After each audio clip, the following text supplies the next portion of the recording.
Hey, what's up, everybody? YouTube, Facebook, everybody else. Listen, thank you for watching. I have been streaming. Things happen to even the best of us. I'll tell you what, I am in my studio here. I am alone. And I did not notice that I was streaming without audio. That must have been frustrating for many of you, especially those who like watching all the time, every Tuesday and Thursday at 8. So my sincere apologies if you're still hanging around there. Please, just say something, send a like, subscribe. Still, this live stream is going to be about mistakes to avoid with barbells.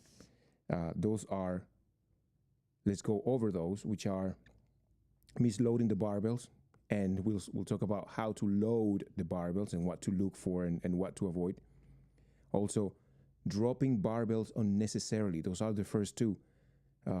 It could be yourself or it could be somebody else, but you've always been in a situation where you hear a big metallic bang, boom, and you just, hey, you jump out and see, you look around and see what happens, and just to find out that, someone training just opened their hands and dropped the barbell unnecessarily. Mistake number 3, making a mess with chalk.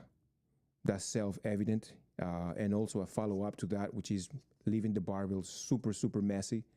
Sometimes you get to the gym and you find a barbell and it's just like a piece of work full of chalk, and somebody just used them and ditched them there as they are.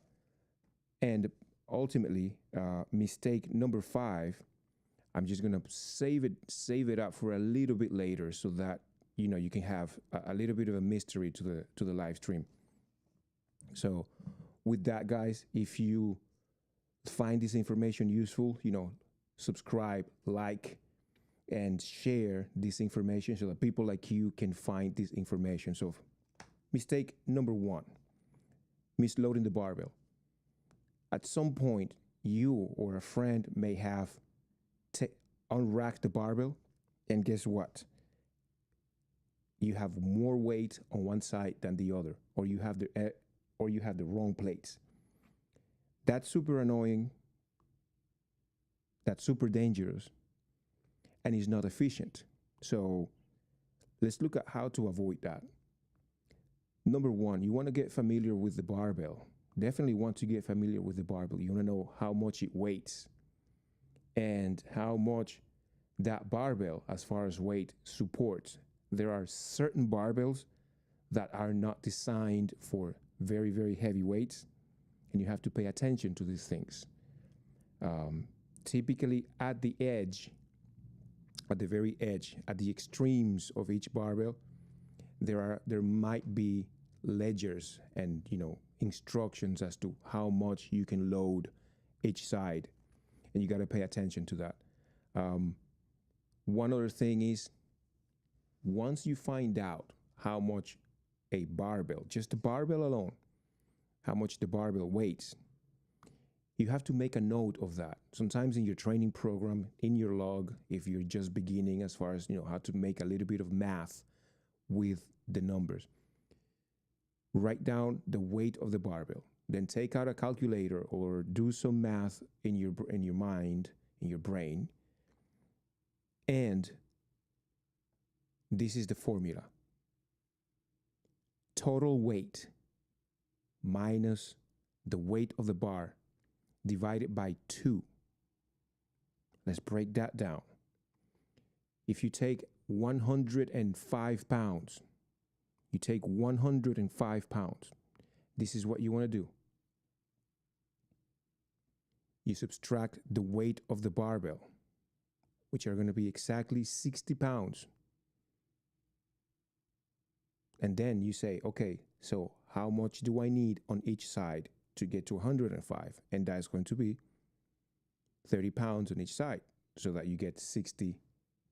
So how do you get there? Well, in our case, we have plates of 15, but if you don't have plates of 15, you can get there with 3 plates of 10 on each side. That might be overdoing it, because that's another way that you can misload the barbell. If you're just hugging all the plates for yourself, if there's a number of only a limited amount of or a limited number of plates in a training facility or a gym, and you just take the same kind of plates and you put it on your barbell, that's another way of misloading the barbell. So what you want to do is be efficient with the way you're going to load. If you need 105 pounds, take 95, which is 25 and 25, and then you take 5 and 5. So that way you've done a very efficient loading. You have 4 plates, not 6 or more than that. So there it is, guys. You can load your plates efficiently, accurately, which is the most important one, and having being courteous with the rest of the attendants in the gym or in the class, whichever setting you are. Now we have a mistake number 2. Every now and then you might have heard something like that sounds like a very big bang, boom. You hear it. What's that? You look around, something just happened, but you don't know exactly what it is. Just to find out that somebody finished their set, it typically a set of squats or a set of deadlift, something very heavy, and they just drop the bar to the floor. I made a moment of silence there because you just killed the bar. You just destroyed that bar. Little by little, every time you drop a piece of equipment, you're taking the duration out of it. Now, there are some cases where you have to do that. If you necessarily have to ditch a rep or a set, and there's no safety equipment, and you just have no resource to do that, hey, there are ways to do that, and that's a separate conversation.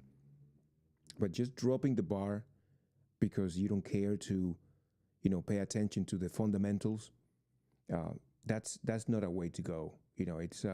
Number one, is very annoying for everybody else around you, unless they're cheering for you, but still is not necessary. Number 2, it could be dangerous. It could be dangerous for yourself. What if there is another piece of equipment out there, a dumbbell, a kettlebell, maybe your cell phone, maybe somebody else could be walking around, just passing by or something. You don't know because you're under some stress lifting heavy. You yourself can get hurt. Somebody else can get hurt. And even if that's not the case, you can damage property, including the equipment. And, that's a no-go. As a gym owner myself, I give it all for my clients and the people that come to the gym. And I want to show them exactly how to lift safely, how to be efficient, and also how to take care of themselves and the things around them, because that's part of training. If you want to train for the long term, you definitely have to take care of yourself and take care of the equipment and the people around you, because you don't want to get in trouble that way. With that said, let's go to mistake number 3 that you want to avoid, which is making a mess with chalk. This is a sensitive topic for me because my personality, not to talk about me too much, but my personality is about more tidying up things and keeping things functioning and clean. But making a mess with chalk is also a mistake that you do. It's not cool. There are so many gyms, commercial gyms and other kinds of gyms that will not allow you to use chalk. Just because there are individuals who won't pay attention to the mess they're making. Now, in a powerlifting facility like ours, in a strength training facility like ours, we need chalk. We need chalk. You need chalk. I need chalk. She needs chalk. He needs chalk. They need chalk. We need chalk. We all need the chalk. The thing is, we don't need the mess. So, here's how you approach that. When you are let's go here. When you are training, you're going to set your hands on top of the container of the chalk. And then you're going to take a piece of chalk and very gently, you're going to draw chalk on your hands. You're drawing chalk on your hands. The most efficient way to do that is draw chalk on the places of your hands where you're going to have contact with the barbell. If you have very sweaty hands, or your hands just got wet for some reason because you had a drink of water or whatever, fine, just use a little bit extra chalk. Use as much chalk as you need to. But while you do that, while you apply the chalk, keep your hands on top of the container of the chalk so that you don't make an unnecessary mess. Another thing is, when you use chalk, you can take the piece of chalk without breaking it, and just take the piece of chalk and draw your hands. That's about that. You don't have to make the chalk a powder. In some facilities, you'll find that there's powder. If that's the case, well, use the chalk powder as cleanly as possible, kind of like replicating the same thing. You take a little bit of it, you rub it on your hands, you coat your hands with as much chalk as you need, but without making a mess all around you. If you have to put chalk on the bench, some people like to do that. Well, you know that you have a clean job right after that. If you like to put chalk on your back, you know that you have a clean job right after that. And that's what it is, guys. Using chalk, it has a method, just like everything else in the gym, and it is something that you got to know how to do. So just to recap, draw the chalk on your hands while your hands are on top of the chalk container. If it is powder, just do it in there and do not make a mess with the chalk powder. And for that matter, that's mistake number 4, which is leaving the barbell dirty with chalk. You use chalk, you clean behind you. That's it. Don't put the barbell on the barbell stand before you take a brush and clean it. There's a very obvious reason why you want to do that. Number one, when it happens to you, if you come to the gym and you just pick up a barbell, sometimes you don't even have that many choices on barbells. Some facilities have very few barbells. Some gyms have very few barbells. And if everybody goes around leaving the barbells dirty, hey, guess what? It's going to be a mess. Simple as that. It's going to be a mess. So you take that brush. Sometimes it's a plastic with a plastic brush with plastic bristles, and you use that. If it is metal, in some cases that's almost necessary. It's not the greatest solution, because ultimately a metal brush will eat at the bar. It'll take microscopic pieces out of it, kind of like a shave every time you brush it. But that's the name of the game, and sometimes you have to do that in certain occasions when the chalk has just dried in there, and creates rust and oxidation on the barbell. So you want to do that. You want to clean the barbell with brushes. If the facility that you're in doesn't have any brushes, bring your own. Bring your own. You already bring a huge bag. You already bring a gallon of water, or a gallon of whatever it is that you're drinking, and you set it on the side. You're carrying 20 pounds with you. The brush is just a few grams or a few ounces. It's not going to make a difference. Bring your own brush if you don't see anything around it, and clean the barbell. It's going to go a long way for your training. And let's talk about the mystery mistake. This is going to take a while. This is a maxing out too soon or without a plan.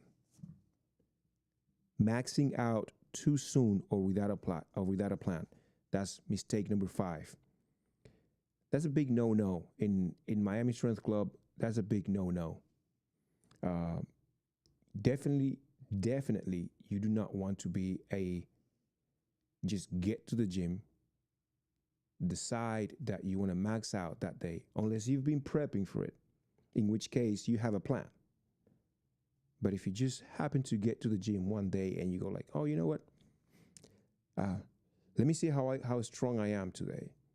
That might be a bad idea for many, many. Let's go over as to why.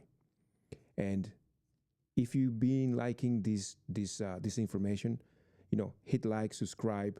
We are a very young channel, and we need and we could use more likes and subscribe. That helps the channel, and that helps me continue to be motivated, highly motivated to bring this content to you and everybody else. So, maxim out randomly in your program. There is a method to making the work you do in the gym work for you in a very efficient way. If you just have started or started not too long ago and your training is going very well, you might not need to try to guess how strong you are now, because guess what? Every time or every other time, or at least every week that you come to the gym, you're still making gains. So do not necessarily need to measure your top strength if you are still making easy gains, because like I said, every time you come back or every other time you come back, you're making really, really good gains, 5 pounds, 10 pounds in some big exercises and whatnot. So how can you make your maxing out days, be a part of a plan? Well, take a few workouts to get there. If you've been training for a while and you're really, really curious about how to get the numbers of your max, speak with your coach, or just, find out, get a couple of workouts where you start doing less reps and more weight. Less reps, more weight. There is a proportion to how to do that. And for example, if you're training above 90% of your 1RM, but you don't know your 1RM, so that's why I went there, because you don't know your 1RM, and everything that you try to extrapolate using a formula or a calculator, it's not the true snapshot of where you are. So your best chance of really programming your maxing day, your 1 rep max, is continue to train until you have to bring the number of reps down because your weights are going really, really high. Typically that happens for the average 170, pound guy when you are around 300, 315 for a deadlift, for example, or 220, above 225 for a squat, about around 185, 190 for bench, and so on. You want to continue to train regularly until you have to drop the number of reps on your regular training. And when those reps start going down, just by the nature of the progression of your training, then you could definitely start planning for a max day. And then you take a calendar, you start charting out on the calendar how many training days, so that you can start doing heavy singles. And now if you were doing a couple of weeks ago, sets of 3, you can start putting a few more pounds, 2.5, 5 more pounds every now and then for heavy singles. And you train that way until you taper your training. And then one day, after eating half the fridge and resting really, really, really well, after you've been tapering, then you go in the gym and you go like, you know what? Bring the tripod out, bring the camera out, bring my cheerleaders and everybody that support me, and let's max out. And that's a great strategy, because that way you have not only maximize your training in the progression, in the progression that you really needed, and finish the program and went through several iterations of the program, but you have also um, put yourself in a situation to get stronger, which is what you really want to measure when you do a 1RM. Um, there's a couple of other nuances there that you want to pay attention to. When you have not done one heavy single in your life, or maybe for a long time, it's always good to have a feel, and this is very particular to everyone. People that lift heavy know what I'm talking about. Is that thing where, like, you know what, um, I can do a few more pounds, or you know what, that weight, I don't know if I can do it at all. At all. If you don't have any recent experience or no experience at all, uh, you need to acquire those skills. And the only way you do that, or the most reasonable way you do that, is when you let your program take you there progressively. There's another thing about that, about just maxing out randomly. If lifting the top weights, above 95%, um, and when I say 95%, let's just say that you have imagined that you're going to lift a number. If you have imagined where you are and you're going to make an attempt, if your training is not within 5% of that weight, you might not really be ready for that either. If your training numbers are far away, more far away than 10% of your attempt, you're really putting your body at risk there unnecessarily. Let me give you an example. If you're going to lift 300 as a 1RM attempt, and you've never done more than 260, you're loading the bar for 40 pounds over your training weight. If you've never done that, like, you are putting yourself at risk unnecessarily. Your joints, your ligaments, your tendons, your soft tissue, your cartilage, and so on and so forth. Um, these are real possibilities, and you can get hurt, and then there goes training for a while, and that's not fun. Sitting down at home, wondering why you did that, um, or wondering if you could have done any better. You'll be back and you fix everything, but it's not fun. It's not fun. I've been there myself, not because of maxing, but injuries happen anyway, and that's another one. Now, let's just say that you went through everything. And still, you maxed out, and everything went well. Everything went really well. You might be sore like you never had before. You might think you're injured, like really. One of the first times, although I was ready,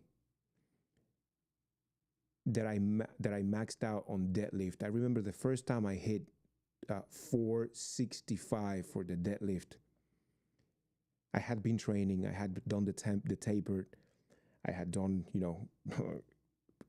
a lot of eating, prepping for probably just to gain a few more pounds, to get that 1RM day. And oh boy, everything went well. I lifted it for one, and then I waited for a long time, and then I lifted it another time. That might have been foolish, but a lot of people do that, and I did it myself, so I'll tell you the story anyway. I was sore for over a week. I thought I was injured. Nothing was broken. It was just such an intense stress that I was sore for over a week. Maybe some of you can relate to that. Maybe some of you can relate to that. Maybe not. Maybe you never lifted something that made you feel that stressed out and for your body. But those are the things that can happen. And I suggest that you find out some information as to how to taper for a 1 rep max.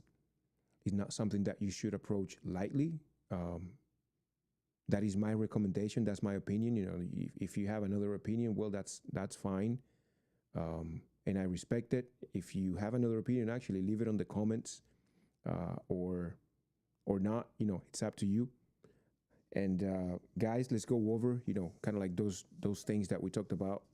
We talked about misloading the barbell and how to make how to take the steps as to how to load the barbell appropriately. We talked about dropping the barbell unnecessarily, making a mess with chalk and leaving the barbells very dirty. And ultimately, we talked about maxing out too soon and or without a plan, and how that can have a really an impact on your training and your safety. So guys, this is it for tonight. I really appreciate you being here. If you like this content, like and subscribe the channel. It'll help us a lot, and it'll help people just like you to find out this information. We are on social media. Find Miami Strength Club and Miami Strength Radio. I really appreciate your time. Take care. Bye-bye.